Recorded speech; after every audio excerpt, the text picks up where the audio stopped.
May iba sa atin ang pagtulong sa kapwa ang ginagawa para maging daan ng pagpapasalamat sa biyayang ating natatanggap. Hindi naman kasi lahat ay nabigyan ng maginhawang buhay. Kaya sinasamantala natin ang kakayahan na meron tayo para makagawa ng kabutihan. Ang sulat na babasahin natin ngayong araw ay pinadala ng ating kabarangay na si Alain. Isang babaeng walang ibang ginawa kung hindi ang tumulong sa kapwa niya. Dahil lumaki siya sa isang magaan na buhay. Kasama ang kanyang mapagmahal na magulang. Yun ang naisip niyang paraan para makapagpasalamat sa Poong May Kapal. Naniniwala kasi siya na ang dahilan kung bakit nagkaroon siya ng masaya at magaan na buhay ay para makatulong siya sa ibang tao na mas nangangailangan. Ang hindi niya alam, ang kabutihan na ginagawa niya ay magiging daan pala para mapahamak siya. Yon ang magiging daan para masubok ang kanyang pananampalataya sa Poong May Kapal. Gusto mo na bang makilala si Alain at malaman kung paano siya napahamak ng dahil sa kabutihan na kanyang ginagawa? Handa ka na bang mainis at maiyak sa kwento ng buhay niya? Kagaya ka rin ba niya na matulungin sa kapwa? Yung tipo na mas pipiliin ang tumulong sa iba kesa sa bigyan ng atensyon ng sariling luho? O mas pipiliin mong magbulag-bulagan sa totoong kalagayan ng naghihirap na mga tao? Si Alain kaya, anong dahilan niya para magkaroon siya ng mabuting hangarin para sa iba? Nagsisi kaya siya na mas inuna niya ang ibang tao kesa sa sarili niya? Malalaman natin ang landas na pinili niya dito sa mga kwento ng pag-ibig, buhay at pag-asa sa nangungunang Barangay Love Stories. Dear Papa Dudut, isang mapagpalang araw sa inyo at sa lahat ng mga nakikinig ngayon. Itago niyo na lamang po ako sa pangalang Alain. 35 years old at nagtatrabaho bilang virtual assistant at nakatira dito sa Quezon City. Libangan ko na talaga ang makinig sa inyong radio program dahil naka-work from home naman ang setup ko sa trabaho. Araw-araw talaga akong nakikinig sa inyo at matagal ko ring pinag-isipan bago ko nabuo ang desisyon ko na gawin po itong sulat ko sa inyo. Isang masayang pamilya ang nakagisnan ko. Parehong may malaking negosyo ang mga magulang ko at solong anak nila ko. Kaya naman masasabi ko na lumaki ako sa magaan na pamumuhay. Nang makapagtapos ako ng kolehiyo noon ay hindi ko kaagad kinailangan na maghanap ng trabaho dahil patuloy pa rin ang allowance na natatanggap ko mula sa parents ko. Hanggang sa maisipan ko na maging volunteer sa mga organisasyon na tumutulong sa mga taong nangangailangan sa buhay, Papa Dudut.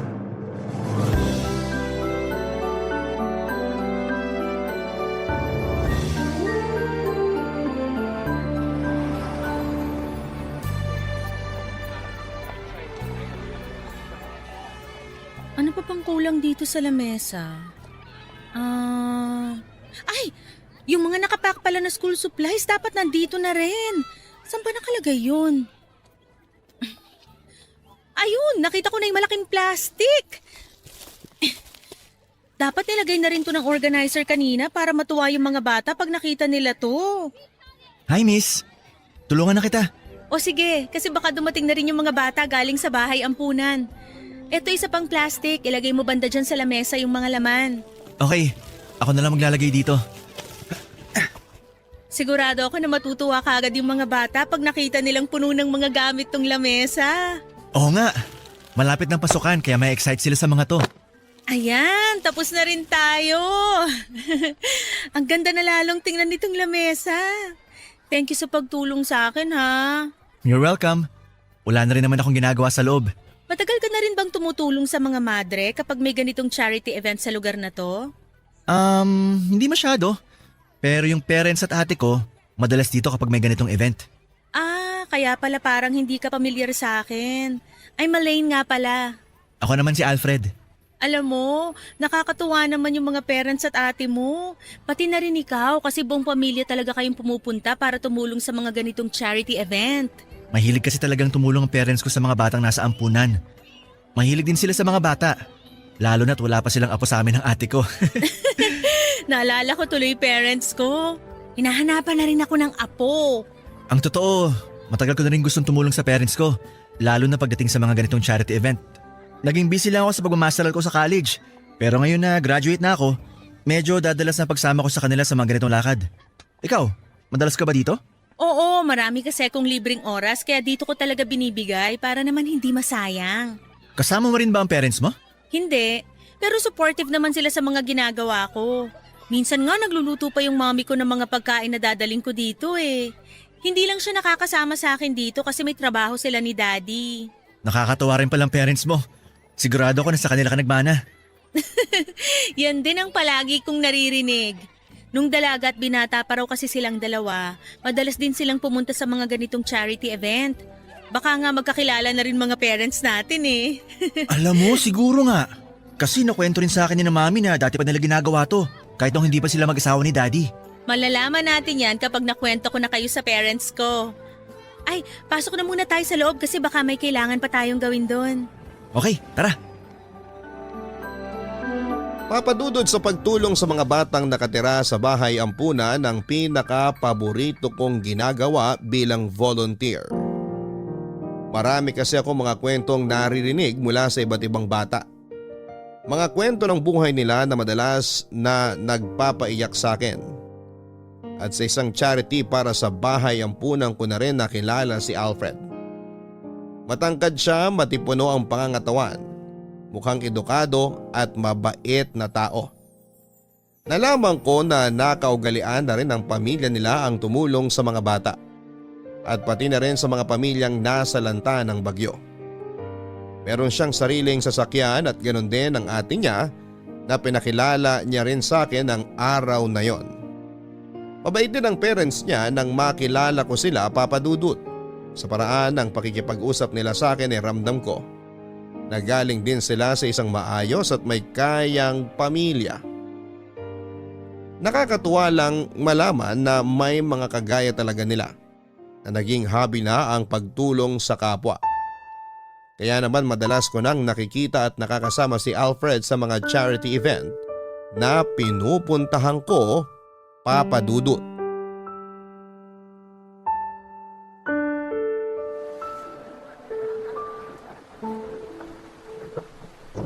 Aline, magkape ka muna. Ayos lang ako, Alfred. Titignan ko muna yung ibang tao sa banda doon kasi baka may kailangan silang gamit. Ano ka ba? Mula nung makarating ka dito sa evacuation center galing doon sa binahang barangay, hindi ka pa nagpapahinga eh. Di ka pa humihinto kakaasikaso sa mga na-rescue nyo. Hindi pa naman kasi ako pagod. Ikaw naman oh. Balak mo bang ubusin lahat ng lakas mo bago ka magpahinga? Kunin mo na tong kape, maupo ka na muna dito. Magpahinga ka naman kahit saglit lang. Sige na nga, akin na nga yung kape. Eto, Salamat. nagugutom ka ba? May biskuit ako dito, baka gusto mo. Okay na sa akin tong kape. Ay, kawawa naman yung mga taong nandito ngayon. Halos wala na silang bahay na uuwian kapag umalis na yung bagyo sa bansa natin. Ang mahalaga naman doon, ligtas pa rin ang buhay nila at ang pamilya nila.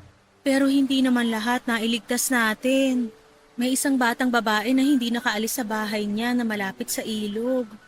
Napabitiw kasi siya sa kamay ng nanay niya habang bumubuhos yung malakas na ulan kanina. Ang sabi ng kapitan, wala na raw buhay yung bata nung makita nila. Pakiramdam ko tuloy, may kasalanan ako dahil sa pagkamatay niya. Huwag mong sabihin yan kasi wala kang kasalanan.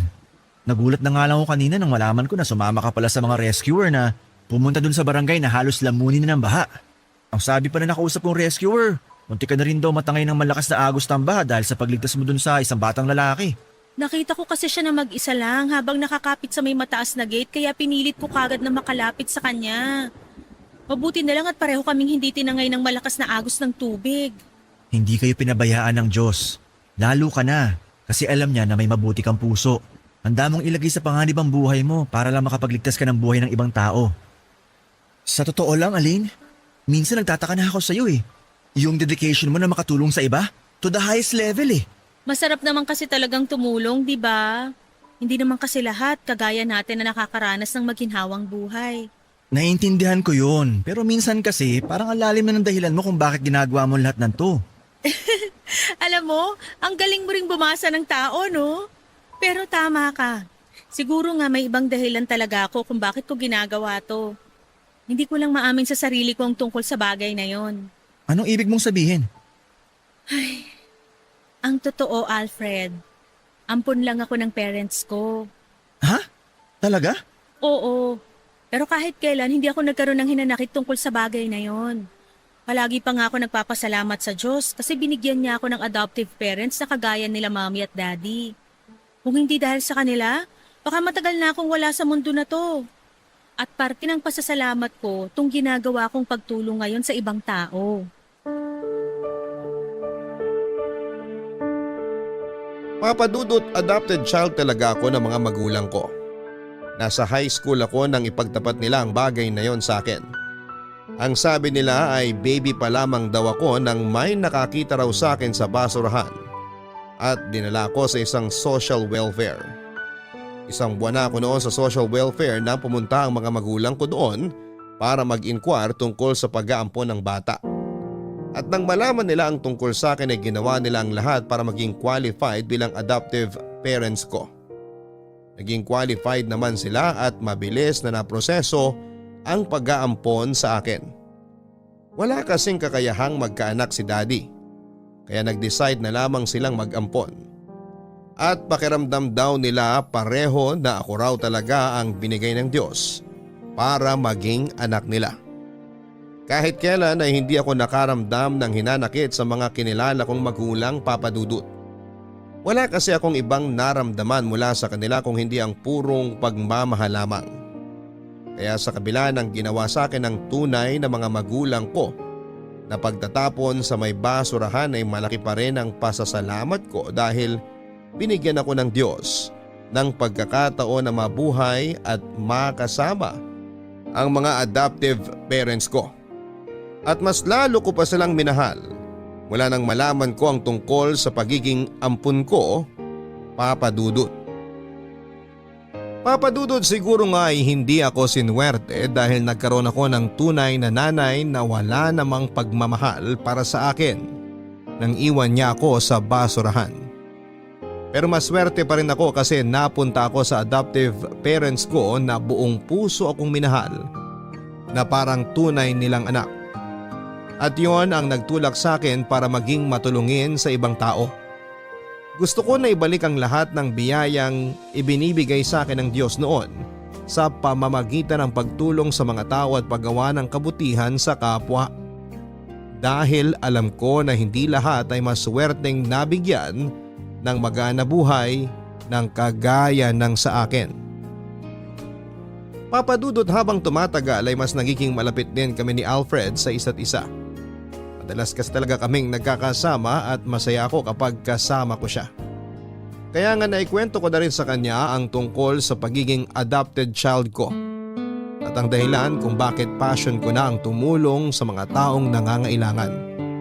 At mula nga noon ay mas lalo pa kaming naging close ni Alfred, Papadudot. Alfred, pakisabi sa mami mo salamat sa masarap na dinner.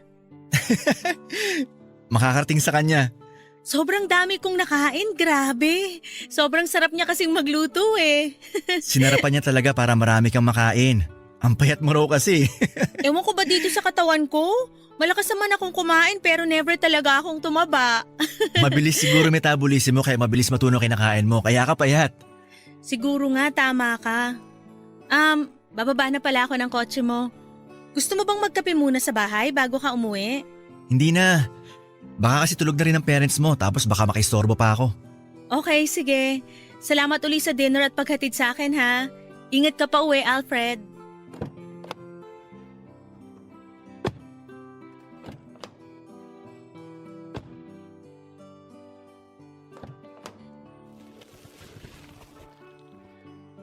Alain!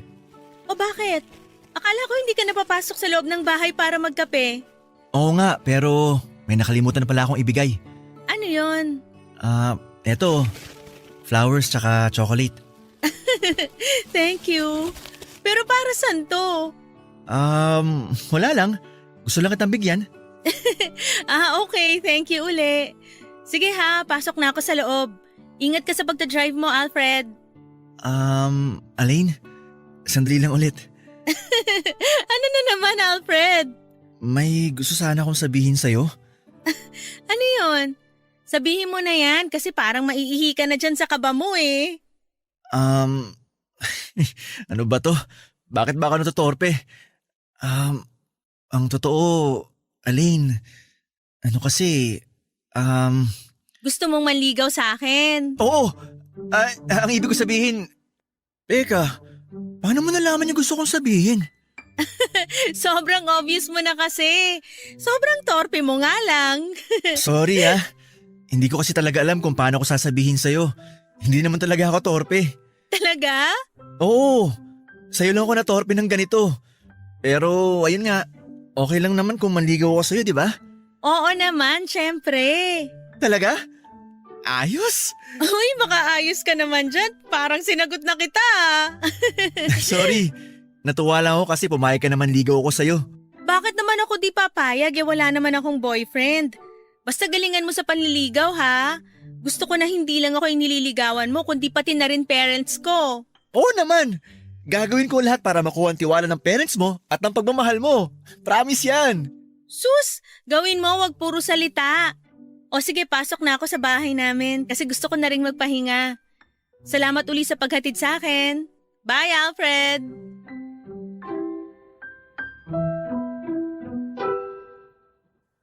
Papadudot ramdam ko na rin naman noon na may gusto sa akin si Alfred.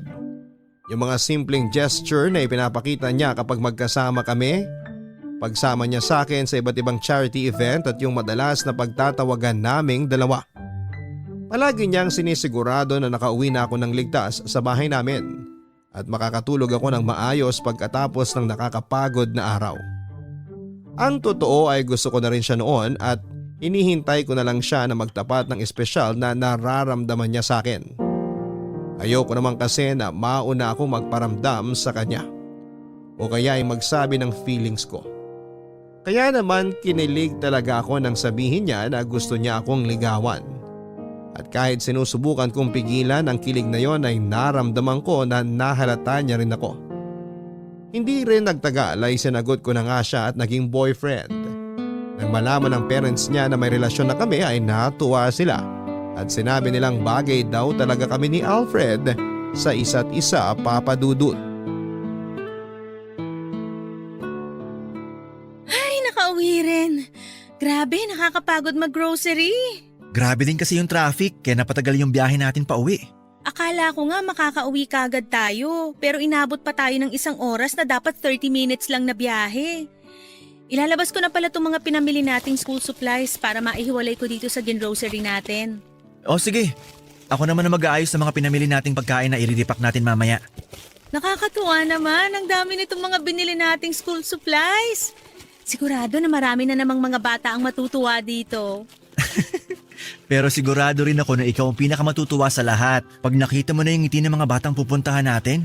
Naku, sure ako na magliliwanag yung bahay ampunan. Tama ka dyan, babe. Alam mo naman na yung mga ngiti nila ang palaging nagpapasaya sa akin. Oo, alam ko. Kaya nga minsan nagsiselos na rin ako kasi parang mas mahal mo na sila kaysa sa akin na boyfriend mo. Uy, grabe siya oh. Hindi mo naman sila kailangan na pagselosan kasi alam mo naman kung bakit ko to ginagawa, di ba? Joke lang naman yung sinabi ko. Babe, hindi naman ako nakaramdam ng selos mula na maging girlfriend kita. Natutuwa nga ako kasi nagkaroon ako ng girlfriend na may mabuting puso. Mabuting puso talaga? Yun naman kasi talagang tawag sa mga kagaya mo. Na walang ibang ginawa kundi puro kabutihan, di ba? Kaya nga mahal na mahal kita dahil sa ugali mo na yan. At syempre, mahal na mahal din kita, babe. Thank you sa pagiging supportive mo sa mga ginagawa ko, ha? Kahit alam ko na busy ka sa trabaho, sinasamahan mo pa rin ako sa mga charity event ang pinupuntahan ko. Gusto ko rin naman kasi talaga na samahan ka. Tsaka tama kasi sinabi mo dati na masarap talaga yung pakiramdam na tumutulong tayo sa ibang tao. Oo nga pala, babe. Nandito na raw pala sa Manila yung tito ko na madalas ko kinukwento sa'yo. Sinong tito? Si Tito Hector, yung pinsan ni Daddy? Ah, oo. Naaalala ko na nga siya kasi nakwento din siya sa akin last time ng mami mo. Ang sabi nga ni tita, sigurado raw siya na magkakasundo kami ni Tito Hector. Tama si Mami, magkakasundo nga kayo. Marami rin kasing charity na natutulungan si Tito Hector. May office na nga siya sa Ilocos eh. At yung office na yun, para lang sa mga tao na gustong lumapit at humingi ng tulong sa kanya. Tapos meron din dito sa Manila. Politiko ba siya? Hindi. Sabi ko naman sa'yo, walang politiko sa pamilya namin. Ang alam ko, marami na rin lumapit kay Tito Hector para kumbinsin siya na tumakbo. Pero wala talaga siyang interest pagdating dun eh. Nakakatuwa naman kasi para rin pala siyang parents mo na hobby na ang pagtulong sa ibang tao. Parang ikaw din, babe. Walang ibang gustong gawin kundi puro kabutihan sa ibang tao. Kaya sigurado talaga ako na kapag nakilala mo siya, magkakasundo kayong dalawa. Papadudot mabuti na lang at nakilala ko si Alfred at siyang naging boyfriend ko. Dahil naiintindihan niya halos lahat ng ginagawa ko, lalo na ang pagtulong sa mga nangangailangan. Sa totoo lang kasi hindi ako mahilig makipag-date, mamasyal o kumain sa sosyal na mga restaurant at kung ano-anong surprises. Sinabi ko pa nga kay Alfred noon na huwag niya akong masyadong bibigyan ng mga regalo. Siya pa naman yung tipo na mahilig sa mga sorpresa at magbigay ng iba't ibang bagay bilang regalo. Ang sabi ko ay kung bibigyan niya ako ng regalo ay pwede sanang mapapakinabangan ng ibang tao. Sako ng bigas, mga dilata, cup noodles, school supplies at kung ano-ano pa. Nung una akala niya ay joke lang ang sinasabi ko na yon pero nang malaman niyang seryoso ako, madalas niya akong dinadalhan ng mga grocery na pwede naming i-repack at ipamigay sa ibang tao. Papadudot ang pagpunta sa mga charity event ang madalas naming naging bonding ng boyfriend kong si Alfred. Nakakatuwa kasi at nakikita ko na nag-i-enjoy din talaga siya sa mga ginagawa namin. Hindi siya yung napipilitan lamang na samahan ako. Lalo na at may mga natutulungan na rin sila ng pamilya niya na charity noon pa man. Kaya nga kapag nag-dinner ako sa bahay nila kasama ang pamilya niya ay wala kaming ibang pinagkukwentuhan kung hindi ang mga taong natutulungan namin. Sinabi ng kapatid at parents niya na maswerte raw si Alfred na nagkaroon ng girlfriend na kagaya ko na may mabuting puso. Na walang ibang iniisip kung hindi ang kabutihan para sa ibang tao. Sinabi ko naman na swerte rin ako kasi natagpuan ko si Alfred. Kasi siya yung tipo ng tao na kagaya ko na hindi makasarili at handa ring tumulong sa iba. Naiintindihan niya ang dahilan kung bakit ganito ang ugali ko. Naiintindihan niya kahit na madalas na wala akong oras para sa relasyon namin. Naiintindihan niya lahat dahil mahal niya ako pati na rin ang ginagawa naming kabutihan para sa ibang tao, papadudot. Babe, ang bongga talaga mag-celebrate ng birthday nung lolo mo, no? Medyo. Dito na lang kasi sa mga ganito nakikita yung mga kamag-anak ko. Parang naging family reunion na rin pala yung birthday celebration niya. Ganun na nga, babe. Yung ibang kamag-anak namin, umuwi pa galing abroad o kaya lumuwas pa galing sa malayang probinsya. Karamihan nga sa mga kamag-anak mo ang susosyal magsalita, saka ang gaganda ng bag na dala. Halatang may kaya rin talaga sila sa buhay kagaya nyo.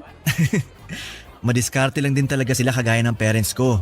Yung iba sa kanila, hindi nakapagtapos ng pag-aaral pero hindi hamak na mas maganda yung buhay kaysa sa amin. Hindi naman kasi talaga nakukuha yung tagumpay sa kurso na tinapos mo o sa ganda ng school na pinanggalingan mo. Nasa diskarte pa rin yun ng isang tao. Mismo! Pero babe, hindi ko talaga in-expect na ganito kalaki ang birthday celebration na to. Hindi ka nga pala nakapunta last year, no? Oo nga eh, kasi may nakaset na akong lakad nung date na yun. Kaya nagulat talaga ako sa laki ng birthday celebration na to. Kung alam ko lang, mas ginandahan ko sana yung suot ko na dress ngayon. Babe, kahit naman anong suot mo, ikaw pa rin ang pinakamagandang babae sa araw na to. Sus, binola pa ako nito. Ay, totoo yun. Alam mo naman na hindi ako bolero. Ay, kukuha lang pala ako ng inumin, babe. May gusto ka bang ipakuha na pagkain sa akin? Buko salad na lang, babe. Okay, sige. Balik din kaagad ako.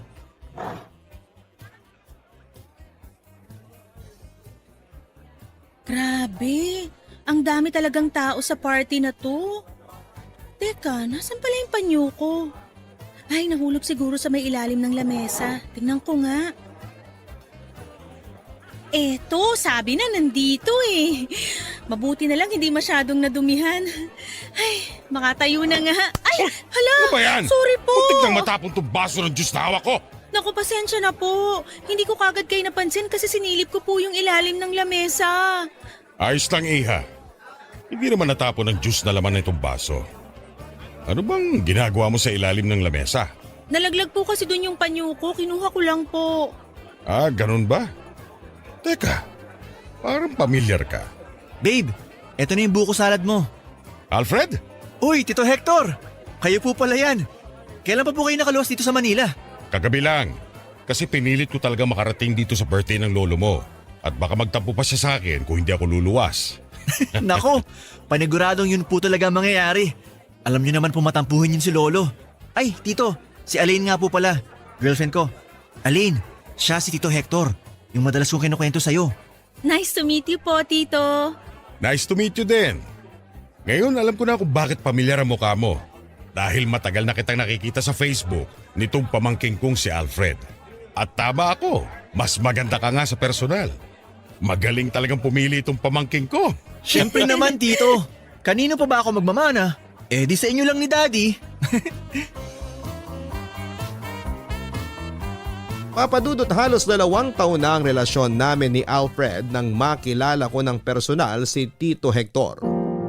Matagal na rin siyang nababanggit sa akin ni Alfred at ng mga magulang niya. Pinsang buo ito ng daddy ni Alfred na nakatira sa Ilocos pero may bahay din sa Maynila. Pero dahil sa bagong business na pinatayo nito na malapit lang kina Alfred ay hindi na ito muli pang bumalik sa Ilocos. Ang alam ko ay marami ring mga charity ang natutulungan ni Tito Alfred. Kumuha pa nga ito ng pwesto para gawing opisina kung saan ay ginaganap ang mga charity event na tinutulungan nito. Kaya naman natuwa talaga ako nang makilala ko siya. Bihira lang kasi yung mga kagaya nilang matulungin sa kapwa na walang hinihinging kapalit. Hindi sila politiko at hindi rin mga artista. Alam ko na kagaya ko ay bukal sa loob ng pamilya ni Alfred ang pagtulong na ginagawa nila. Napatunayan ko yon nang magkasama kami sa isang charity event ni Tito Hector, Papadudut. Babe, hindi na kita masasamahan sa loob ng opisina ni Tito ha. May meeting pa kasi ako na kailangan puntahan ngayon. Ayos lang, babe. Ako na lang ang kakausap sa kanya. Kinakabahan na nga ako eh. Bakit ka naman kinakabahan? Baka kasi hindi niya nagustuhan yung proposal na in-email ko sa kanya para dun sa charity event na bala kong gawin sa susunod na buwan. Babe, sigurado ako na magugustuhan niya yon. Paano mo naman nasabi? Pinabasa mo sa akin yung proposal na yun nung isang araw, di ba? Napakaayos ng pagkakagawa mo sa letter na yon. Malinaw yung layunin doon na gusto mo makatulong sa mga batang walang permanenteng tahanan at nakatira lang sa may gilid ng kalsada. Sigurado ako, tutulungan ka niya sa charity event na gusto mong gawin para sa mga bata na yun. Sa bagay, nung nakausap ko siya, napatunayan ko na totoo yung mga sinabi mo tungkol sa kanya. Na matulungin din talaga siya sa ibang tao. Ang dami niya ngang foundation na binanggit na natulungan niya. Lahat halos ng foundation na yon, narinig ko na mula sa mga kasama kong volunteer. Sabi ko naman kasi sa'yo, magkakasundo talaga kayong dalawa. Kasi palagi niya ring inuunang ibang tao kesa sa sarili niya. Lahi talaga kayo ng mababait at matutulungin, no? Kaya nakakatuwa ang pamilya niyo eh. Mas nakakatuwa ka pa rin. Kasi kahit mag-isa ka lang, todo effort ka na asikasuhin ng mga ganitong bagay para matuloy ang pagtulong mo sa mga tao. Ay, babe, kailangan ko na rin palang umalis kasi baka matraffic pa ako. Okay, sige. Papasok na rin ako sa opisina ni Tito Hector. Bye, babe. Ingat ka. Ingat ka rin mamaya. Bye! Ay, makakatok na nga dito sa pinto ng opisina ni Tito Hector. Pasok! Good afternoon po, Tito Hector. Oh, ikaw pala yan, Alain. Upo ka na dito. May tinatapos lang akong pirmahan. Sige po. Ayan, last document na to na kailangan kong pirmahan. Oh, okay na ang mga to. Nasaan pala si Alfred? Hinatid niya lang po ako pero hindi na siya pumasok kasi may kailangan pa raw po siyang puntahan. Ah, ganun ba? Tungkol ba sa in-email mo sa aking proposal kung bakit ka nandito? Opo, kukunin ko po sana kayo bilang isa sa mga sponsor ng charity event na gusto kong gawin sa susunod na buwan. Ang totoo, maganda yung proposal na in-email mo kaya maaasahan mo ang tulong ko. Talaga po? Pumapayag na kayo na maging sponsor ng charity event? Oo naman. Alam mo naman na malakas kayo sa akin ni Alfred. Basta kung ano pa man na maitutulong ko, magsabi ka lang sa akin. Salamat po, Tito Hector. Wala yun. Maiba ko, Elaine. Kailan niyo pala balak magpakasal ni Alfred? Wala pa po sa plano namin yun kasi may kanya-kanya pa po kaming priorities. Sa bagay, ganun talaga ang mindset ng mga kabataan ngayon. Palaging ginagawang huling priority ang pag-aasawa. At teka, tatayo ko at lalapit ako dyan. May tatanong lang ako. Elaine, siguro naman sa ilang taon na magkarelasyon kayo, nasubukan niyo na rin gumawa ng baby?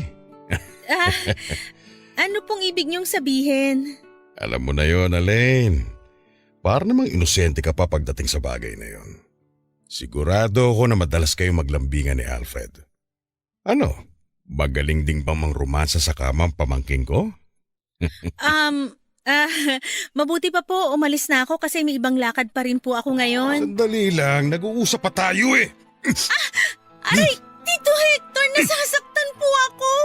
Mas masasaktan ka sa akin kapag inarte ka pa dyan. Tsaka nakikita mo itong baril na hawak ko.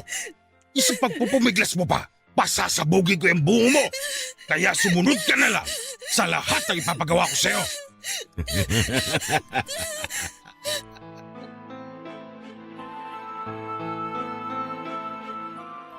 Papa Dudut, ilang beses na rin kaming nagkasama ni Tito Hector sa mga charity event kaya unti-unti na rin niyang nakuha ang tiwala ko.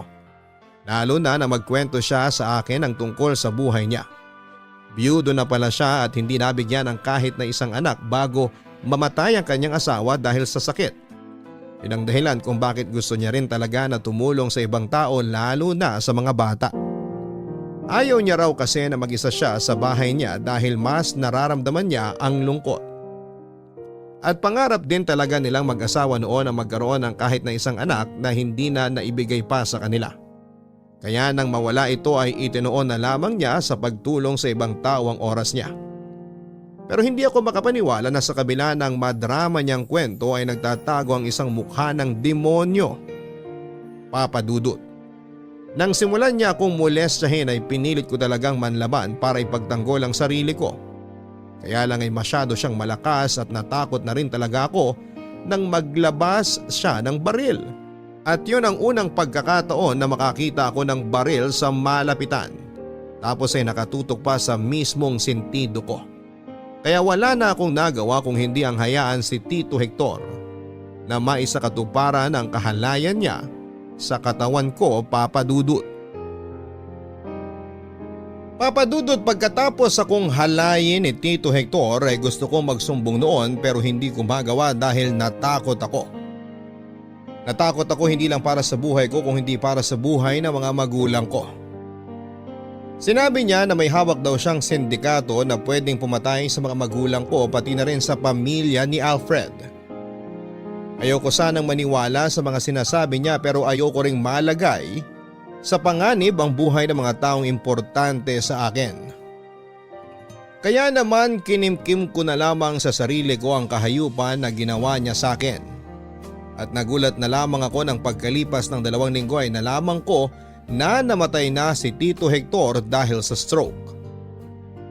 Papa Dudut, hindi ko po alam kung yun na nga ba ang tinatawag nilang karma o kaparusahan para sa ginawang kahayupan sa akin ni Tito Hector. Dahil parang naging napakaikli ng buhay para sa kanya. Pero para sa akin ay kulang pa yon dahil gusto ko pa sana siyang magdusa. Gusto kong makita na naghihirap siya at pinagsisisihan niya ang ginawa niya sa akin. Bagay na kahit kailan ay alam kong hindi na mangyayari pa. Babe, sorry kung hindi kita masamahan niya sa check-up mo ha. Hindi pa kasi ako makalis dito sa Laguna. Ayos lang yun, kaya ko namang mag-isa to. Nag-aalala nga ako kasi wala ka man lang kasama dyan. Ano ka ba? Hindi naman seryoso tong follow-up check-up na gagawin ko. Medyo alarming na hindi magkaroon ng dalaw sa loob ng 2 buwan ng isang babae. Pero may nakaka-experience nun. Kaya pinatingin ko na rin para sigurado. Sigurado ka ba na hindi seryoso yan? Yung wala kang dalaw kahit hindi ka naman buntis? Oo naman. Naisip ko lang na baka may kailangan akong inumin na gamot kaya nagpa-check up ako nung nakaraan. Pero eto nga, pinabalik ako para sa follow-up check-up naman. Pero bakit kasi kailangan pa ng follow-up check-up? Bakit ba parang ikaw pa yung mas kinakabahan sa ating dalawa? Ako yung pasyente. Wala lang. Napansin ko rin kasi na nagiging sakitin ka nitong mga nakarang araw. Kaya hindi mo maaalis sa akin na mag-alala. Babe, wag mo akong masyadong isipin. Baka hindi ka pa makapag-concentrate dyan sa conference nyo sa trabaho nang dahil lang sa akin. Basta kung ano man sasabihin sa'yo ng doktor mamaya, update mo ako ha. Siyempre, yun ang gagawin ko. O sige na babe, lumabas na yung isang pasyente, kailangan ko nang pumasok sa klinik ng doktor. Okay, sige babe. I love you. I love you too. Bye!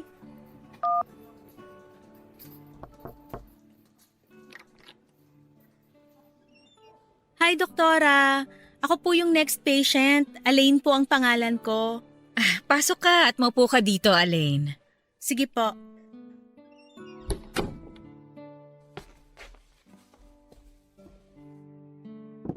Nabasa ko tong test result ng lab test na ginawa sa'yo. At may ilang tanong lang ako sa'yo, no? Ano po yan, doktora? Alain, are you sexually active? Hindi naman po masyado. Bakit po? May nakita po ba kayo na hindi maganda sa result ng mga test na ginawa sa akin? Bago ko sagutin ang tanong na yan, gusto kong malaman kung may kasama ka bang pumunta dito sa ospital? Wala po. Hindi ko naman po kailangan ng kasama. Doktora, sabihin niyo na po sa akin ang totoo. Ano po bang sakit ko? Ay, huwag ka sanang mabibigla at tatagan mo ang loob mo, ha? Kasi, based dito sa result ng lab test na ginawa sa'yo, HIV positive ka, Alain. Hindi totoo yan. Nagkakamali lang kayo. Wala akong ganyang sakit, hindi ako HIV positive. Mali yung nasa result na hawak niyong papel, doktora. Oh, Alain, calm down. HIV pa lang naman ito at hindi pa naman ito AIDS. May mga gamot nang makakatulong para dyan. Plus, may mga organization din at mga institution na handang tumulong sa mga katulad mo na infected ng virus na to. Kaya huwag kang panghinaan ng loob. Pero sa ngayon talaga kailangan mong tatagan ang loob mo. Hindi totoo yan. Mali talaga yan, doktora, kasi imposible na magkaroon ako ng ganyang sakit. Imposible kasi ayoko. Hindi pwede. Doktora, ayoko pang mamatay. Ayoko pang mamatay. Ayoko pa.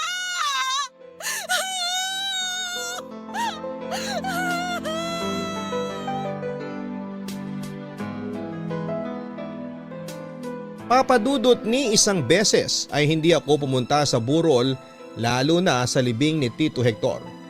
Nagdahilan na lamang ako noon kay Alfred na masama ang pakiramdam ko. Ang kwento niya ay marami raw ang nakiramay at nalungkot sa pagkawala ng tito niya. Marami raw kasi itong natulungan. At habang naririnig ko ang kwento niya ay nagpipigil ako ng mga luha ko. Dahil hindi ko masabi sa kanya ang kahayupan na ginawa ng tito niya sa akin. Papadudot 1 buwan ang lumipas nang mailibing si Tito Hector ay nagsimula akong maging sakitin. Pabalik-balik na ubo at paninikip ng dibdib ang nararamdaman ko. At nagkaroon din ako ng kakaibang mga rashes kaya nag-decide na ako magpa-check up. Pero ibang dahilan ang ibinigay ko kay Alfred kung bakit ako magpapa-check up noon. Sa unang araw ay niresetahan ako ng gamot para sa ubo. Pero kinuhanan pa ako ng dugo at pinabalik pagkalipas ng 2 araw. Ibang doktor na ang kumausap sa akin noon at nang makita ko pa lang ang mga nakadisplay sa opisina niya na mga poster at brochure ay tungkol ito sa HIV.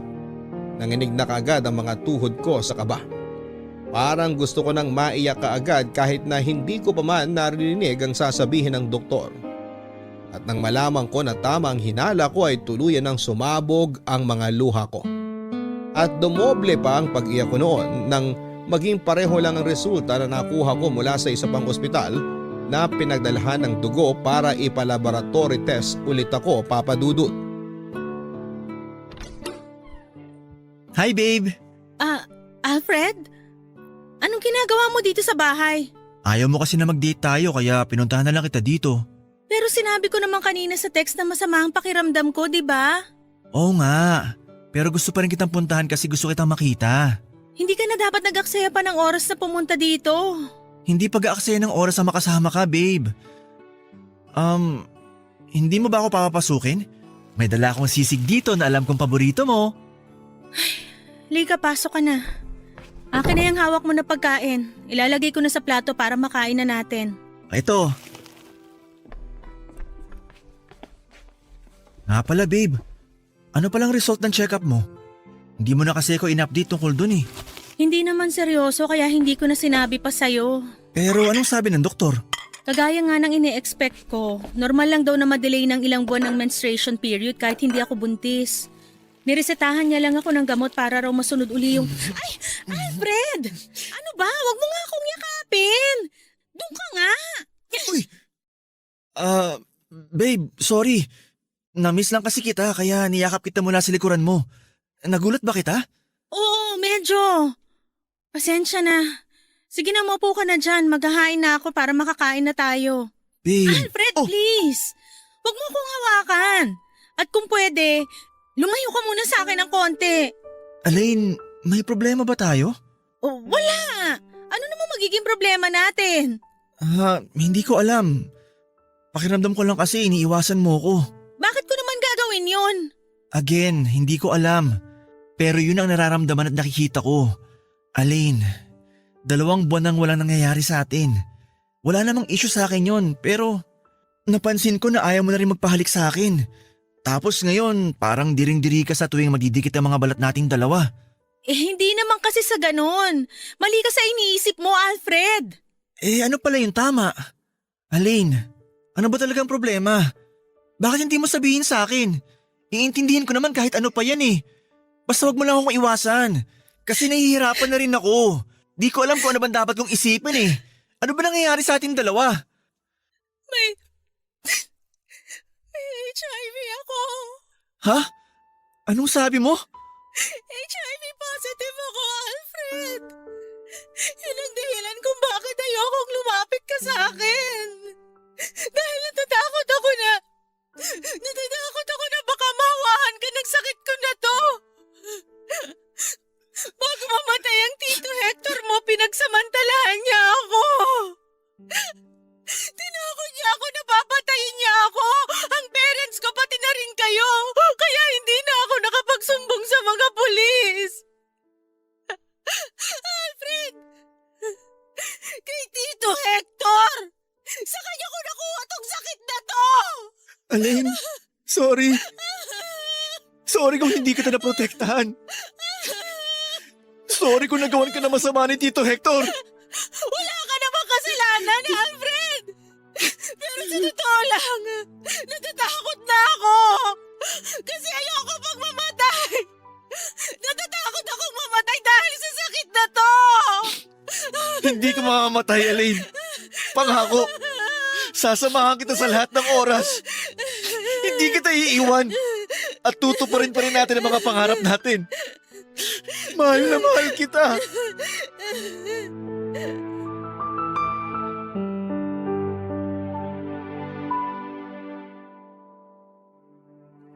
Papadudot mula nang malaman ko ang tungkol sa sakit ko ay parang nawala na ako ng ganang mabuhay. Pakiramdam ko rin noon ay may taning na ang buhay ko kahit sinabi ng doktor na nasa stage 1 pa lamang ako ng HIV.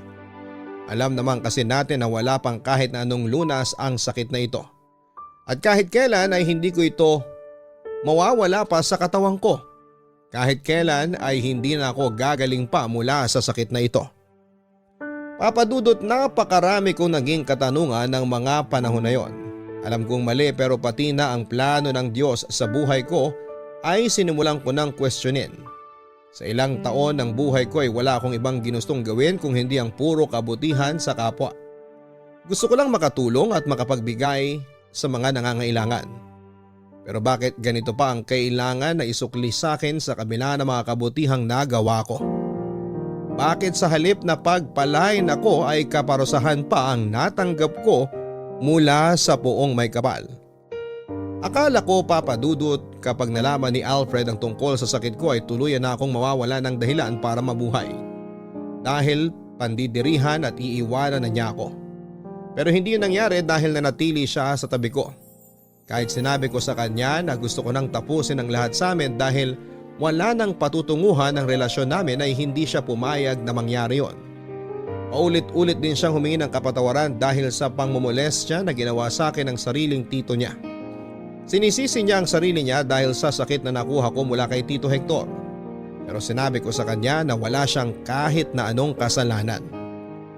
Papa Dudut, nagpatuloy nga ang relasyon namin ni Alfred at palagi niya akong sinasamahan sa lahat ng check-up ko at pagkuha ng mga gamot na kailangan ko. Pinag-aralan din namin mabuti ang lahat ng impormasyon tungkol sa sakit ko. Lalo na nang magpakasal kaming dalawa. Oo, Papa Dudut. Nagpakasal kami ni Alfred at nagkaroon din ng isang anak na babae. Sa maniwala kayo at sa hindi ay sa awa na rin ng Diyos ay hindi ko sila nahawahan ng sakit ko. Dahil sinusunod ko ang lahat ng bilin sa akin ng doktor pagdating sa pakikipagtalik at pagbubuntis. Nang mga anak ko ay nagpasisaryan talaga ako dahil malaki ang chance na hindi siya mahawa sa akin. At dininig ng Diyos ang panalangin ko nang maging ligtas ang anak namin at hindi mahawahan ng sakit ko. Napakalaki na naging tulong ng siyensya sa buhay namin ng pamilya ko, Papa Dudut. Para ako nagkaroon ng normal na buhay lalo na at alam ng pamilya ni Alfred at mga magulang ko ang tungkol sa sakit ko. Tinanggap nila akong lahat at hindi pinandirihan.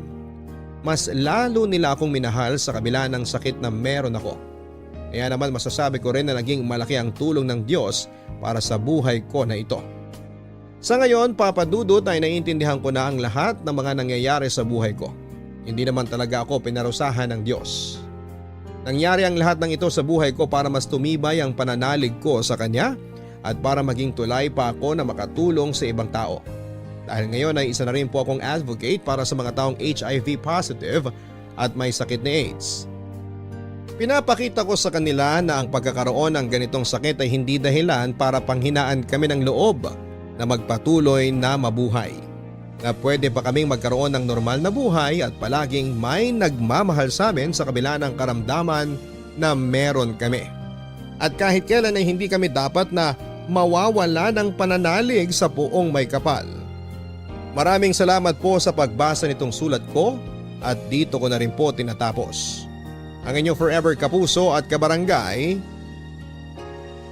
Alain.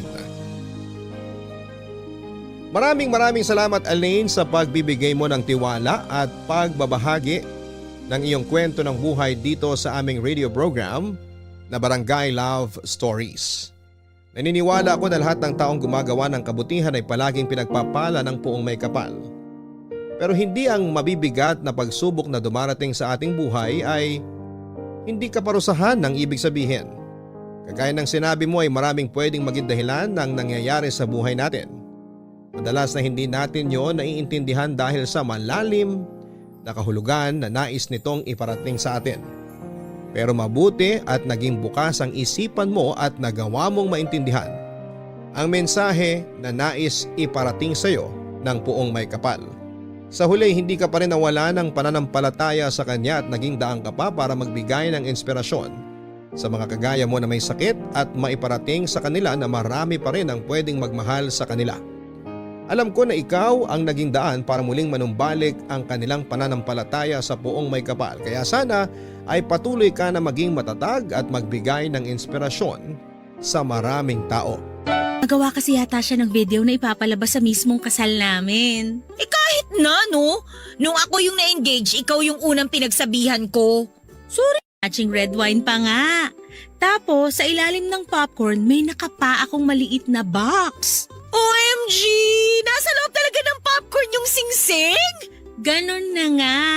Pagkalabas ko ng box, syempre hindi ko pa na-gets kung anong nangyayari noon. Na-realize ko na lang na magpo-propose pala siya nung biglang lumuhod si John sa harap ko. Tapos tinanong niya kung papakasalan ko daw ba siya. OMG! Nakakakilig naman yon! Parang gusto ko ulit masubukang maluhuran. Naalala ko tuloy nung nag-propose din sa akin si Joel. Pero wala pa rin talagang tatalo sa proposal ng asawa mo sa'yo. Sa concert ba naman ang favorite band nyo tapos sa harapan ng maraming tao? Overrated naman yung ganong klase ng proposal eh. Mas maganda yung ginawa sa'yo ni John. Private, intimate, tsaka talagang yung personal. Kahit ano naman yung proposal ni John sa akin, okay lang.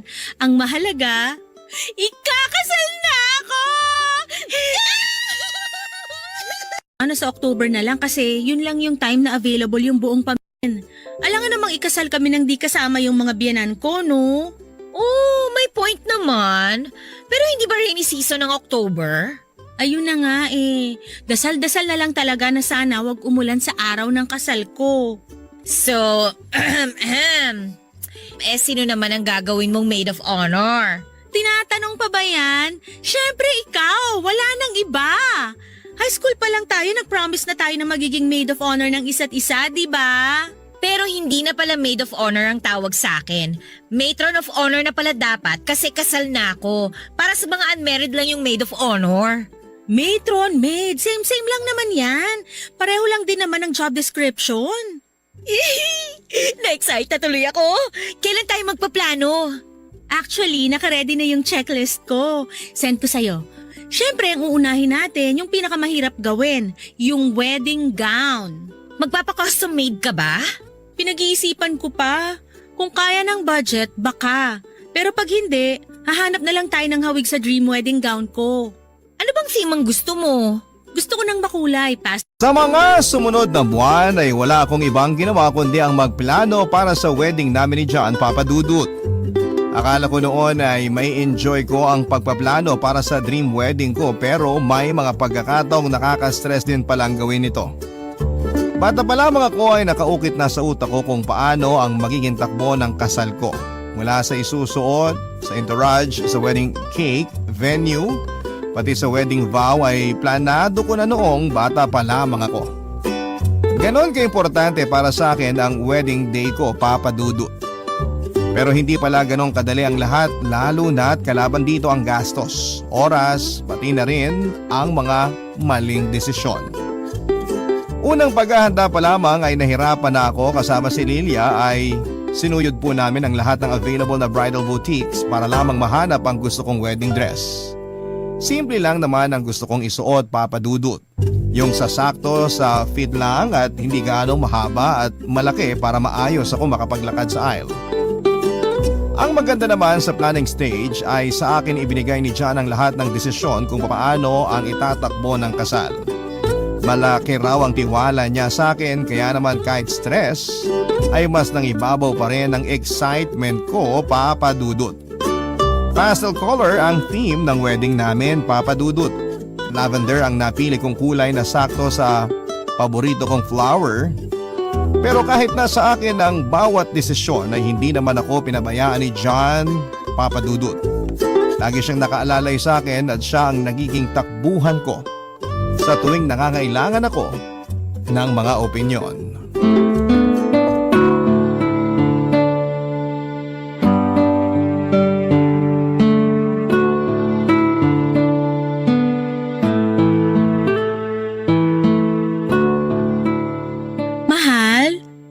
Kailangan ko pa ng second outfit para sa reception?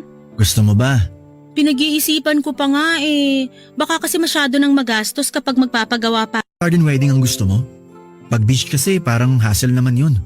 Oo, romantic at magandang scenery lalo na kapag sinabay sa sunset. Pero mahangin sa dagat eh. Mabuhangin pa. Yun nga rin ang naisip ko eh. Gusto ko ng garden wedding nung bata pa ako kasi yun yung first wedding na napuntahan ko. Kasal ng tita ko. Pero hindi natin masabi ang panahon eh. Moody kasi ang weather dito sa Pilipinas. Baka mamaya biglang umulan. Ayoko rin namang maging basang bride. Church wedding na lang. Yun yung pinaka-best choice. Tsaka mas solemn, di ba? Ikaw bahala. Sure na tayo dyan ha. Okay, yung number of guests naman. Marami ka bang iimbitahin? Medyo. Aside sa close family at mga kamag-anak ko na manggagaling pa sa probinsya, kailangan ko ring invite friends ko, workmates, batchmates, pati kababata. Dami ah. Bakit? Ayaw mo ba ng marami? Di ba mas marami, mas masaya? Okay lang naman, pero mas prefer ko sana na medyo private lang at alam mo na, intimate. Close friends lang tsaka family sana. Kaso mahirap yan eh. October yata ang due date. Pero aside sa kanila, makaka-attend naman lahat. Mabuti naman. Ang importante, both families natin present. Pero kung gusto mo mag-imbita ng marami, sige lang. Basta ang mahalaga sa akin, maikasal tayo. Meron pa ba? Questions I mean. So far, yun pa lang naman. May nakausap na ako about sa wedding date. Reserved na. Yung isusuot ko, okay na rin naman. Pati yung sayo may nakita na akong gagawa. Kung ganon, ako naman yung magtatanong. O ano naman yun? Tungkol sa wedding ba? Nagplano kasi si Joshua ng bachelor party. Tapos, ako rin naman may bridal shower eh. Pero sa Puerto Galera gagawin. Ay, social naman. Sino-sino mga sasama? Yung groomsmen ko tapos ilang katrabaho. O sige, walang problema. Yun lang naman pala eh. Sigurado ka? Sa Galera yun ha? Wala nang bawian yan? Oo naman. Ba't ko naman babawiin? Deserve mo rin namang magkaroon ng bachelor party. Yun! Salamat mahal!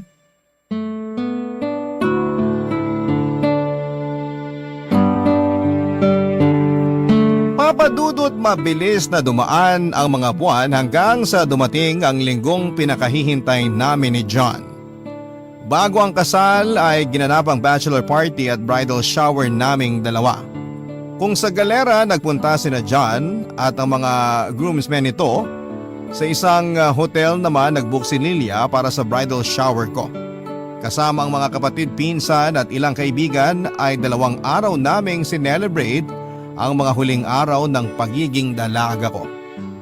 Hindi pa nga ako makapaniwala noon, Papa Dudut. Dati pangarap ko lamang ang ikasal at ngayon ay mangyayari na ito sa totoong buhay. Mula sa pagiging single ay magiging married na ang status ko sa mga ID at personal documents ko. Ang apelyidong gamit ko ng mahigit 3 dekada ay magbabago na. Papasok na ako sa panibagong chapter ng buhay ko kasama ang mapapangasawa kong si John. Masaya ang naging bridal shower ko, Papa Dudut. Nagpunta kami sa salon para magpaganda at mag-relax. Pinamper namin ang sarili namin bago ang big event. Nagkaroon din kami ng pajama party at sa huling araw ng bridal shower ay nagpakalasing kami sa bar. Lahat ng ito ay gastos ng maid of honor kong si Lilia at ng mga bridesmaid ko. Isa na siguro ang araw na yon sa mga highlight ng wedding journey ko. Ang araw na hindi ko malilimutan kasama ang mga malalapit sa akin. Pero Papa Dudut, habang nagpapakasaya kami sa bridal shower ay hindi ko po inakala na ibang klase ng pagpapasaya pala ang ginawa ng mga kalalakihan nang sila ay magkakasama sa Puerto Galera. Barangay Love Stories. Barangay Love Stories. Papa Dudut, pagka-uwi po ni John galing sa Puerto Galera ay nagulat ako sa itsura nito. Umitim siya at late ko nang naisip na pwede ngang mangyari yon dahil nga sa beach sila nag-bachelor party. Hindi ko lubos maisip noon kung paano na lamang ang kalalabasan ng mga pictures namin sa kasal, lalo na't mas mangingitim pa siya lalo sa suot niyang tuxedo na puti. Pero kumpara sa pagbabago ng kulay ng balat ni John ay mas malala pa po, Papa Dudut, ang nakita ko. Marami siyang pasa sa katawan mula sa mga braso at legs. May band-aid din siya sa leeg na ayon sa kanya ay nakalmot niya kaya tinakpan niya. Napaisip tuloy ako kung ano nga ba ang ginawa nila sa bachelor party at kung ano ang nangyari. Agad namang nag-explain sa akin si John, Papa Dudut. Puro water sports activities daw kasi ang ginawa nila sa unang araw ng kanilang party kaya siya puro pasa. Sa second day naman ay nag-inuman din sila tulad namin. Doon na raw niya nakuha ang kalmo sa leeg niya dahil sa kakasayaw. Tinanong ko kung exclusive lang ba sa mga lalaki ang party na ginawa nila at kinumpirma naman ni John na puro lalaking araw sila at wala silang kasamang mga babae. May tiwala naman ako sa asawa ko, Papa Dudut, pero wala akong tiwala sa best man niyang si Joshua. Matagal nang hindi maganda ang dugo ko sa kaibigan niyang yon dahil sobrang bad influence niya kay John. Siya ang dahilan kung bakit muntik na kaming magkahiwalay noon ang asawa ko. Sa bachelor party kasi mismo ni Joshua noong ikinasal siya ay nagdala siya ng strippers. Proud pa siyang nagpost noon ng video kung saan ay nahagip ng kamera si John na may kayakap na babae. Simula noon ay hindi na maganda ang tingin ko kay Joshua na kahit pamilyadong tao na ay umaasta pa ring binata. Dahil sa itsura ng asawa ko after ng bachelor party nila ay hindi tuloy ako nagkaroon ng peace of mind.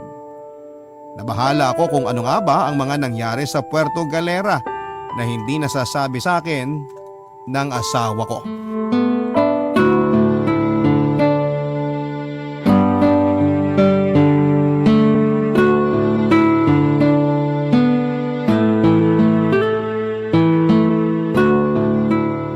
Talaga? Puno siya ng pasa? Ano bang ginawa nila? Bachelor party o initiation ng fraternity? Nakakaloka ha? Kasalanan to ni Joshua eh. Sana di na lang ako pumayag na maggalera sila. Ipapahamak pa yung fiancé ko eh. Hayaan mo na yon. Ang mahalaga, nakauwi naman ng buo si John. Lalo ka lang may stress niyan eh. 2 days na lang ikakasal ka na. Wala na dapat negative thoughts. Paano naman kasi naiinis ako? Nakita mo ba si John? Ang itim-itim niya. Siya at yung buong entourage niya. Nangitim dahil sa pag-party nila. Eh sino ba naman kasing tao ang magdadagat bago ang kasal? Kung tayong mga babae nagpapaganda, sila naman, ay, ewan ko ba? Gigil ako ha? Ewan ko nga kung ano tumakbo sa isip ng mga lalaking yun eh. Eh ikaw, ano naman ang tumatakbo dyan sa isip mo ngayon? Alam ko may something eh, ramdam kita. Medyo bothered lang ako. Oh, bothered naman saan? Tingin mo may mga kasama silang babae sa bachelor party nila? Sina John? Wala ba namang oo? Gano'n naman talaga sa bachelor party, di ba? Required ba talaga may babae sa bachelor party? Hindi ko lang sure, pero ganun kasi yung mga napapanood ko sa TV tsaka sa mga pelikula eh. Ano ba sabi ni John? Tinanong mo ba siya? Oo, pero sabi niya wala raw silang kasamang babae. Oh, eh wala naman pala eh. So bakit ka nababother? Hindi ko alam. Parang may iba akong nararamdaman eh. Parang gut feel, ganun. Ay nako, nag-overthink ka lang. Mas matagal mong kilala si John kumpara sa akin. Pero based sa pagkakakilala ko sa kanya, kaya naman niyang kontrolin ang sarili niya eh. Pero naaalala mo pa ba yung nangyari nung bachelor party ni Joshua? Nung nag-away kami ng malala ni John? Yun ang naiisip ko eh. Nagbago na naman siya since then, di ba? Tsaka matagal na yun. Never naman na siya nagloko after noon. Sure ka ba? Paano kung hindi lang ako aware? Mars, malapit ka ng ikasal. Hindi maganda na ganyan ang iniisip mo sa asawa mo o sa magiging asawa mo. Tiwala yung pinakamahalagang bagay sa mag-asawa. Kung wala ka nun, masisira lang kayong dalawa. Hindi healthy na pinag-iisipan mo yung asawa mo lalo na kung sinabi niyang wala naman talaga. Kasama kasi niya si Joshua. Alam mo yun? Wala akong tiwala sa taong yun eh. Eh kung si Joshua lang naman ang pag-uusapan, malaki talagang chance na mag-cheat siya sa asawa niya. Makati pa sa higad yun eh, pero si John? Mars, feeling ko hindi naman niya magagawa yun. Ikaw ba, nung kasal niyo ng asawa mo, anong nangyari sa bachelor party niya? Hindi siya nag-bachelor party. Alam mo namang hindi umiinom si Joel eh. Mabuti nga binigyan mo ako ng bridal shower kahit na dun lang tayo sa apartment mo nun. Ay, ano ba tong ginagawa ko? Yan din ang tanong ko. Hindi kaya wedding jitters yung nararamdaman mo? Yung bigla ka magkakaroon ng uncertainty sa mangyayaring kasal? Sana nga wedding jitters lang to. Normal lang naman kasi yan, Mars. Kasi malaking step ang gagawin mo sa buhay mo eh. Imagine, from Miss to Mrs., ikakasal ka na kaya? Hello? Pero wag mong hayaang lamunin ka ng negative thoughts mo. Magtiwala ka lang kay John. Sorry sa pagiging OA ko ah. Huwag ka mag-sorry, ano ka ba? Pero happy thoughts lang, okay? Alam mo mabuti nating gawin? I-check na natin yung wedding list mo kung prepared na ba lahat para hindi tayo magka-problema. Dahil hindi inaasahan ng dami ng bisitang nagpunta, pero nagawa naman po ito kaagad ng paraan. Bago natapos ang reception ay ipinalabas ni John ang video documentation na ginawa niya sa 8 years na relationship naming dalawa. Isa po itong slideshow ng mga pictures namin as boyfriend and girlfriend. Kasama rin sa video ang nangyaring proposal, wedding, preparation, highlights, sa bridal shower at bachelor party at ng mismong kasal at reception. Halos maiyak ako noon sa sobrang saya, Papa Dudut. Nang oras na yon ay tuluyan nang nawala ang pagkabahala ko sa asawa ko at kung ano man ang nangyari sa bachelor party nila. Nang araw na yon ay sinelebrate namin ang pagmamahalan naming dalawa ni John. Sa haba ng naging journey namin sa wakas ay papasok na kaming dalawa sa bago naming buhay. Hindi na bilang magkasintahan kundi bilang mag-asawa na sa ngayon. Pagkatapos ng reception ay mabilis na nagsiuwian ang mga bisita. Natira ang mga pamilya namin at malalapit na kaibigan. Nagmadali rin naman kaming umalis ni John, Papa Dudut. Sa isang hotel kami nagpunta para pansamantalang magpahinga dahil kinabukasan ay may flight kami papunta sa Japan para sa aming honeymoon. Pero imbes na magpahinga ay binulabog kami ng isang insidente nang may kagagawan ay si Joshua.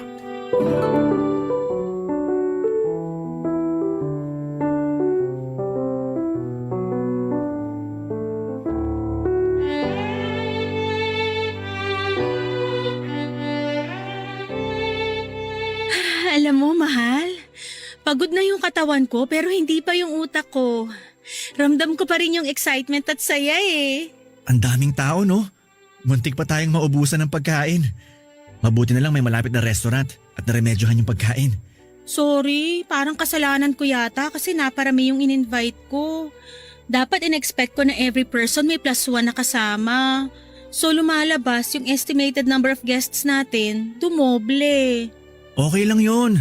Actually, mas masaya nga na maraming tao. Marami tayong nakasama sa araw kung saan pinakamasaya tayo. Best day of my life! Lapit ka nga sa akin. Di ka pa nagsawa? Buong araw na tayo magkatabi ah. Never ako magsasawa sa'yo. Payakap nga. I love you. I love you too, mahal. Oh, sino namang tumatawag sa'yo ng ganitong oras? Hindi ko alam. Baka magko-congratulate. Teka, saan ba yung phone ko? Ay, si Lily itong tumatawag. Hello, Mars? Napatawag ka? Hello, Mars? Uy, sorry kung nakasorbo ko sa kung ano man ang ginagawa nyo ngayon pero si Joshua kasi, itinakbo namin sa ospital. Ha? Bakit? Ano nangyari kay Joshua? Joshua? Anong meron kay Joshua? Nasa ospital daw eh, hindi ko alam. Ano raw nangyari kay Joshua? Ganito kasi yun. Hindi ba nung umalis kayo, naiwan kami sa reception? Nag-decide kasi na magkaroon ng after party yung mga bridesmaid at groomsmen. Nag-bar kami. O tapos, anong nangyari? Eh syempre, pakana na naman ni Joshua. Nag-bar kami, tapos sinamahan ako ng asawa ko. Sumama rin yung asawa ni Joshua, si Samantha. Tapos? Ang bilis kasi ng pangyayari eh. Basta bigla na lang nagkasagutan sina Samantha at Joshua. Eh sa sobrang galit ni Samantha, pinalo niya ng bote sa ulo yung asawa niya. Ano bang pinagagagawa niyo doon? Ano raw nangyari? Sandali lang, nagkukwento pa si Lilia. Tatawagan ko si Joshua. Kamusta na si Joshua ngayon? Eh ito nga, nagwawala sa ospital. Malaki yung sugat niya sa ulo, kailangan tahiin. Kaso ang lakas niya eh, hindi siya kaya ng mga nurse. Naisip ko na baka si Jana makapagpakalma sa kanya. Uy, pasensya na kung naabala namin kayo ha. Sige, pupuntahan namin kayo dyan. Send mo sa akin yung location. Salamat Mars, Diyos ko, hindi ko na talaga alam ang gagawin ko. Hindi naman siya pwedeng turukan ng pampakalma kasi nga nakainom siya. Sige na, antayin nyo kami dyan. Bye! Hindi sumasagot si Joshua. Nag-away daw sila ni Samantha sa bar. Tapos pinalong ni Samantha si Joshua ng bote sa ulo. Kailangan daw tahiin yung sugat niya kaso nagwawala si Joshua sa galit. Nako naman, Joshua. Ano naman bang ginawa ng lokong yun? Kailangan natin silang puntahan. Baka sakaling ikaw daw ang makapagpakalma sa best friend mo. Ba't ba kasi lumabas pa sila? Nakainom na nga sila sa reception kanina eh. Okay naman yung mag-asawa kanina. Ba't sila nag-away? May alam ka ba? Wala naman nakakwento sa akin yung dalawa na may problema sila. Ala, sige magbihis ka na. Kailangan ka nung kaibigan mong lasenggo. Sasama ka ba? Siyempre, alam nga namang iwan mo ako mag-isa dito sa hotel. O sige, tara na. Kunin mo bag ko. Nandun yung susi na sasakyan.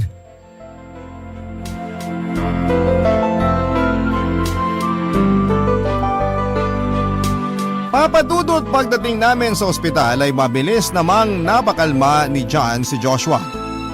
Nang kumalma ay agad na tinahi ang sugat nito sa ulo. Matapos noon ay pahinga lang ang naging recommendation ng doktor sa kanya at reseta ng antibiotics. Pagka-uwi ay nag-check-in si Joshua sa hotel kung saan kami tumutuloy ni John. Ayaw kasing pauwiin ni Samantha ang asawa niya sa kanilang bahay at isa pa ay baka mag-away ulit ang dalawa lalo na at pareho pa silang nakakainom. Kahit na hindi maganda ang tingin ko kay Joshua ay nasanay na ako sa kanya, Papa Dudut. Siya lang kasi ang kaisa-isang totoong kaibigan na itinuturing ng asawa ko. Si Joshua na ang nagsilbing pamilya ni John maliban sa akin. Matapos ngang mag-migrate sa Spain ang buong pamilya niya. Nagpaiwan noon si John sa Pilipinas dahil mas pinili niyang akong makasama at thankful naman ako doon. Tuwing nagkakaroon kami ng hindi pagkakaunawaan ng asawa ko ay si Joshua na ang naging takbuhan niya katulad ng ginagawa ko na si Lilia ang lagi kong pinupuntahan kapag nagkakaproblema. Habang nasa biyahe pa uwi ay pinag-explain ni John si Joshua kung ano ba talaga ang nangyari. Habang nililinaw ni Joshua ang mga nangyari ay may narinig ako na hindi ko nagustuhan. Nahuli raw kasi ni Samantha si Joshua na may kausap na ibang babae sa chat. Nasa dance floor noon si Joshua nang may tumawag sa phone nito. Hindi pinansin ni Samantha ang tawag pero nang may nag-notify na message sa phone ni Joshua ay nabasa ito ni Samantha. Ang babaeng nahuli ni Samantha na kausap ni Joshua ay walang iba kundi ang babaeng nakilala nila sa Puerto Galera. Ito raw ang parehong babae na iniregalo ni Joshua para kay John para sa kanyang bachelor party. Barangay Love Stories. Barangay Love Stories. Papadudot ng gabing yon ay may narinig akong kumpirmasyon mula kay Joshua na hindi ko nagustuhan. Confirm nga na may kasama silang babae sa bachelor party ni John at idininay ito mismo sa akin ng asawa ko noong tinanong ko siya.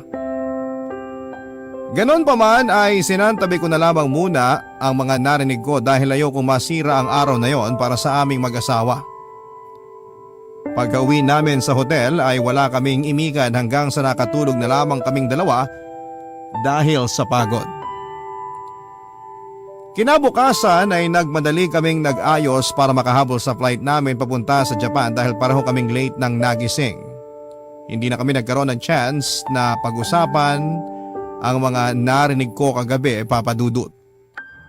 In-enjoy na lang namin ang honeymoon namin na tumagal ng 1 linggo pero aaminin ko po sa inyo na habang nasa Japan ay ayokong mang-spoil ang moment ay hindi ko na po tuluyang na-enjoy ang pagstay namin doon. Don't get me wrong, maganda po ang lugar, medyo magastos pero sulit naman na naranasan namin ang culture ng mga Japanese people pero dahil sa nangyari, bago kami lumipad papunta doon ay hindi na tumigil ang utak ko sa kakaisip kung ano nga ba ang nangyari sa bachelor party nila sa Puerto Galera. Major red flag po kasi, Papa Dudut, na nagsinungaling sa akin si John na wala silang kasamang babae sa party where in fact ay meron naman talaga. I feel betrayed and at that time ay mas lalo lamang akong nag-overthink dahil kung wala naman siyang itatago ay hindi siya magsisinungaling sa akin. Kaya bago kami makalapag sa Pilipinas ay kinausap ko na si John para maklear ang lahat habang nasa eroplano kami, Papa Dudut.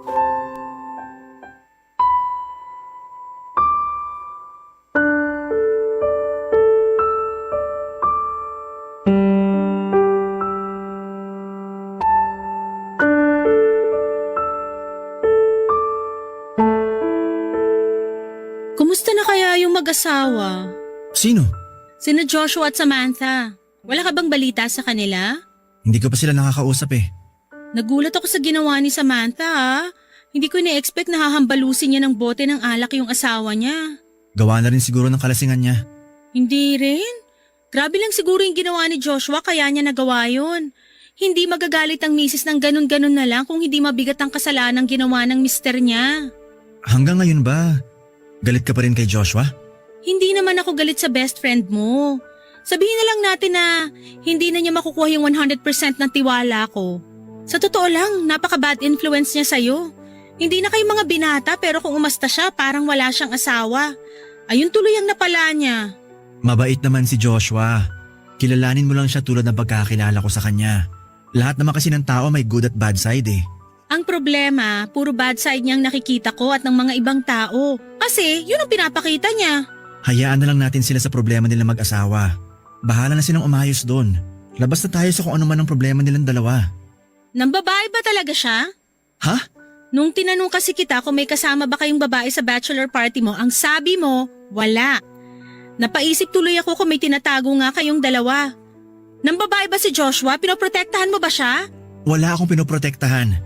Ganito kasi ang nangyari pero bago ko ikwento ang lahat, sana pakinggan mo ako with an open mind. Pwede ba yon? Sige, makikinig ako. Basta sabihin mo lang sa akin lahat ng nangyari. As in lahat.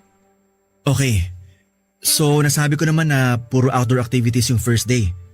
Puro water sport, sightseeing at kung ano-ano pa yung ginawa namin. Siyempre hindi ko alam kung ano yung itinerary kasi si Joshua nagplano ng lahat. Sumasabay lang ako sa kanila. Pagkatapos ng outdoor activities, anong nangyari? Kinagabihan, nag-inom kami sa hotel tapos buong araw na kaming tulog kinabukasan. Then the following night, doon na nangyari yung bachelor party. Hindi ko in-expect na mag-i-invite pala si Joshua ng strippers. May isang stripper siyang niregalo sa akin. May nangyari ba sa inyo? Wala. Wala nangyari sa amin. Ayoko nang maulit yung away natin noon na muntik na tayong maghiwalay. Kaya maniwala ka sa akin, mahal. Walang nangyari. Isa pa, masyado na akong lasing noon. Hinayaan ko na lang sina Joshua na mag-enjoy. So ngayon gets mo na kung bakit wala akong tiwala sa Joshua na yon. Minsan wala talaga siyang kontrol sa sarili niya, lalo na kapag nakainom. Pero best friend ko yun eh. Hayaan mong ako na lang umayos sa mga maling ginagawa niya. Sana nga maayos mo kasi madalas, ikaw yung nadadamay. Mahal, wag mo nang problemahin si Joshua. Wag ka na magpaka-stress sa kanya. Enjoy na lang natin muna tong honeymoon natin. Magpapalawan pa tayo, di ba? Next week back to work na tayo, kaya sulitin na natin to. Oo nga. Balik na naman tayo sa pagiging alipin ng salapi. Ay, ang saya sana kung ganito na lang lagi ang buhay. Pasyal-pasyal na lang. Gawin natin to hanggang pagtanda natin. Kapag retire na tayo sa trabaho at nakapag-ipon na tayo. Promise mo yan ha? Oo, promise. Muli ay pinanghawakan ko ang kwento ni John, Papa Dudut. Pagkatapos ng honeymoon namin ay bumalik din kami kaagad sa trabaho pero ang kaibahan nga lang ay nakatira na ako sa isang bubong kasama ang asawa ko. Bilang bagong mag-asawa ay gusto na sana agad naming magkaroon ng anak. Kaso nga lang po ay nahirapan kaming makabuo at halos 8 buwan din po kami naghintay bago ako nagdalang tao. Katulad ng dati tuwing may bagong milestone sa buhay namin ni John ay well documented po ito. Nang dumating ang araw na pwede nang malaman ang gender ng baby sa tiyan ko ay nagplano kaming magkaroon ng gender reveal party. Si Lilia ang inatasan kong unang tao na makaalam ng gender ng anak namin. Gusto rin kasi naming masurpresa na mag-asawa kaya itinago ni Lilia sa amin ang nalalaman niya hanggang sa sumapit ang wedding anniversary namin ni John. Doon na po namin ginanap ang gender reveal party. Pero hindi lang isang announcement ang nangyari ng araw na yon, Papa Dudut. Bukod sa gender ng anak namin ni John ay isa pang revelasyon ang nalaman ko at ng mga taong umaten sa party na yon. Isang uninvited guest ang biglang nagpakita sa kalagitnaan ng event, isang babaeng may bitbit na baby. Nagpakilala siya bilang si Shaira, ang babaeng nakasama ni John sa bachelor party nito. Siya ang stripper na tinutukoy ni Joshua at ang bitbit nitong bata ay walang iba kundi ang bunga ng pagsasama nila ni John ng gabing yon.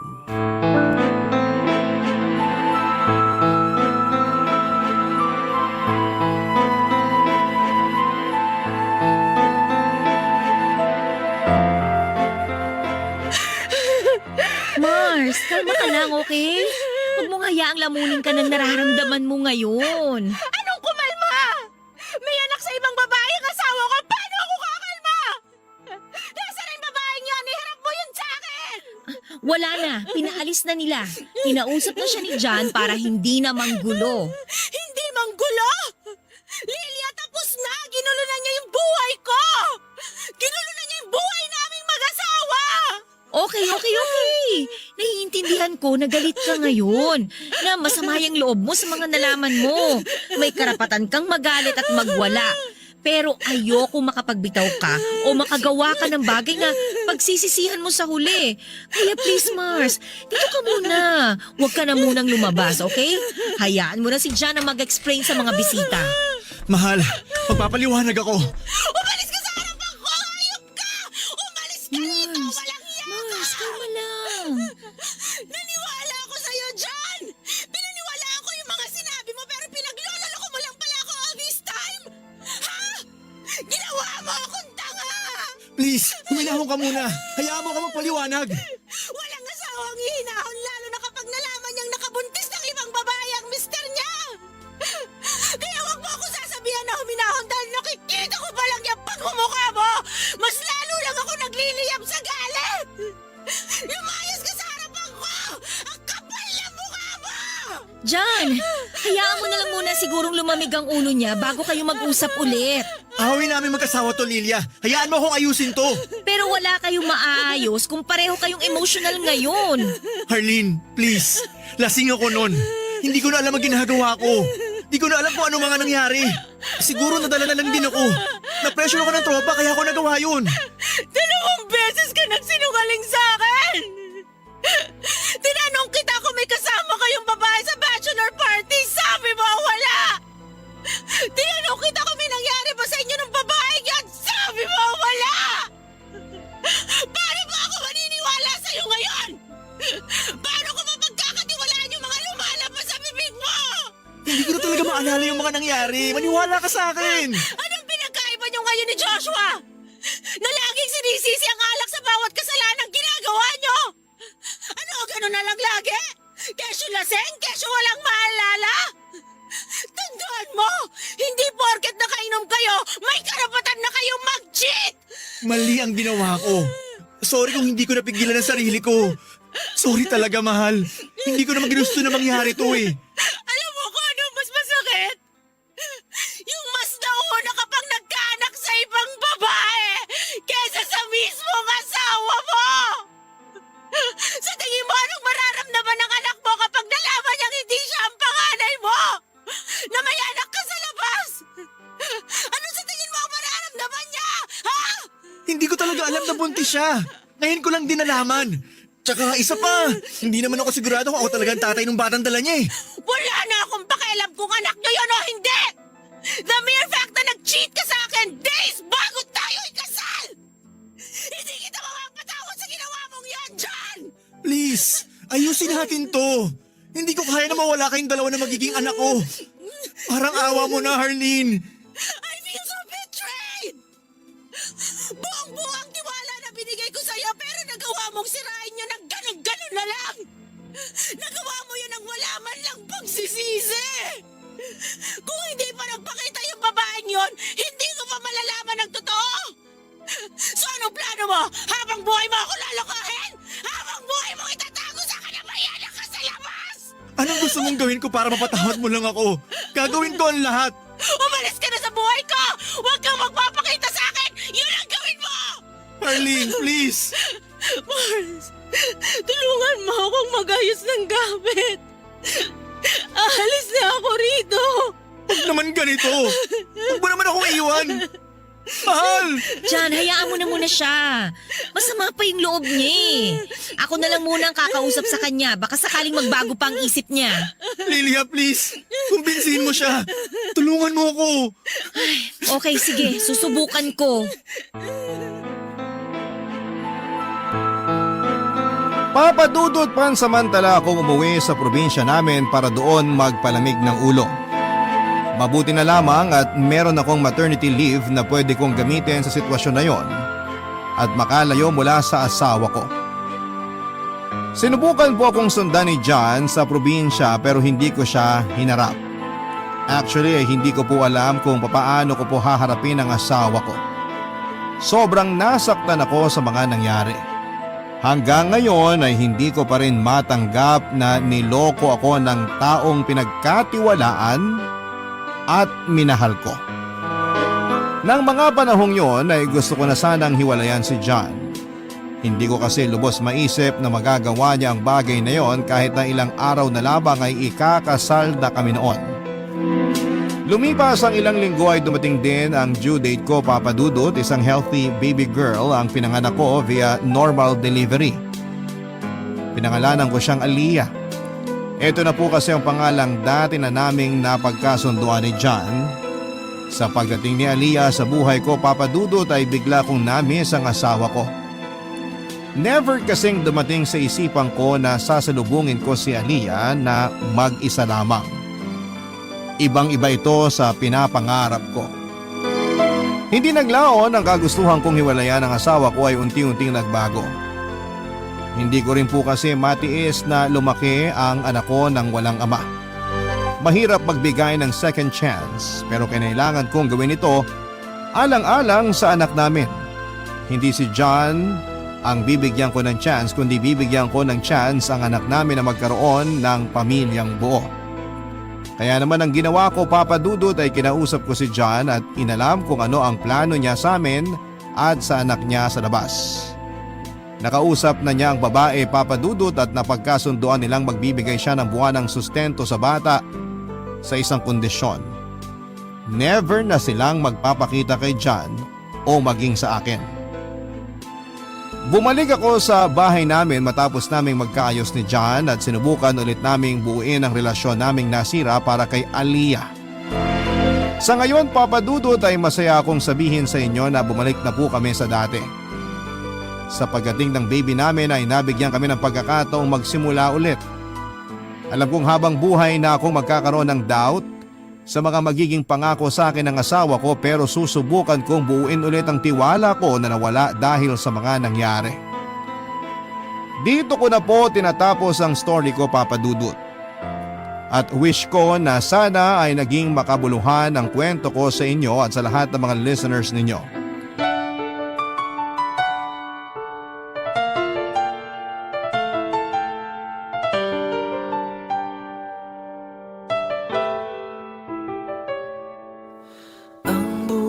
Ay mahiwaga, laging may lungkot at saya. Sa Papa Dudut Stories, laging may karamay ka.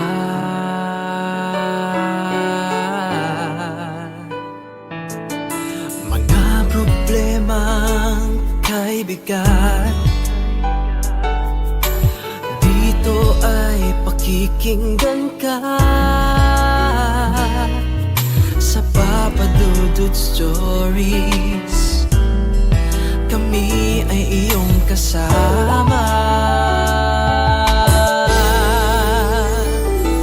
Dito sa Papa Dudut Stories, ikaw ay hindi nag-iisa.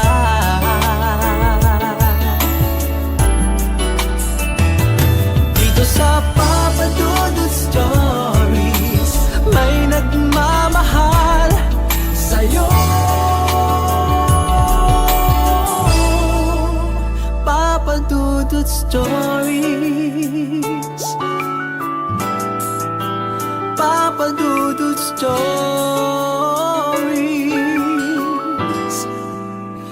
Papa Dudut Stories.